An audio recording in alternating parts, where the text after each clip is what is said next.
خلينا من الاراء ديال الناس العاديين في الطوموبيلات ديال الشينوا واجي نشوفوا الرئيس التنفيذي ديال فورد شنو قال على الطوموبيلات هادو. اخر الخرجات ديالو خصوصا بعد ما دار زياره سريه للصين باش يجرب الطوموبيلات ديالهم، خرج بواحد التصريح اللي داير ضجه حاليا. التصريح فين اعترف باللي الشناوه هربوا عليهم بزاف ولاو كيشوفوهم كمعيار كيف ما كانوا كيشوفوا قبل تسلا وتويوتا، وزاد اكد باللي الا مشاو حتى دخلوا هاد الطوموبيلات هادو للامريكان فغادي يشكلوا واحد الخطر وجودي على فورد وعلى الصناعه المحليه، ماشي غير فورد ولكن كاع لي مارك ديال الامريكان كاملين. وصف شركات بحال شاومي وبي واي دي خطر كيهدد البقاء ديال الشركات العريقه، خصوصا في الثمن، السرعه ديال الانتاج والتكنولوجيا، حيت الشينوا كيبداو يصايبوا طوموبيل ازيرو حتى كيوصلوها للسوق عند الكليان في واحد الوقت اللي هو قياسي. فارلي كان صريح بزاف وقال باللي الفكره اللي كانت عندنا على الشينوا انهم كيصنعوا غير الكوبي والحاجه ماشي اوثنتيك فكره كانت غلطه وما بقاتش، حيت دابا كيديروا طوموبيلات واعره وفيها تكنولوجيا مجهده بواحد الاثمنه اللي ما يمكنش الفورد تنافسها حاليا. وزاد اكد باللي باش يواجهوا هذه المنافسه هذه دار واحد اللجنه اللي خاصه في السيارات الكهربائيه باش يصايبوا واحد الطوموبيلات اللي 100%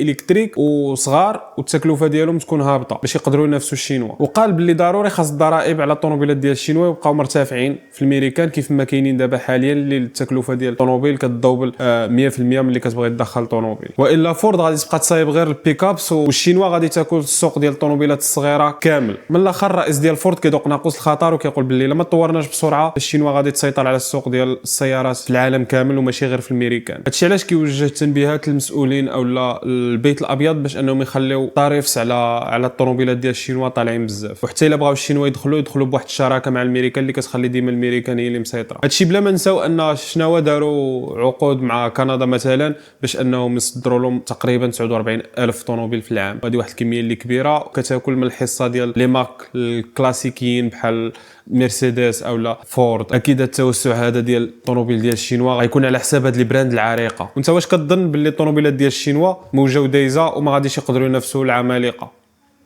حيت الارقام كتبين العكس. الا كنتي مهتم باي حاجه عندها علاقه بالطوموبيلات ديال الضو ما تنساش دير فولو وتهلا.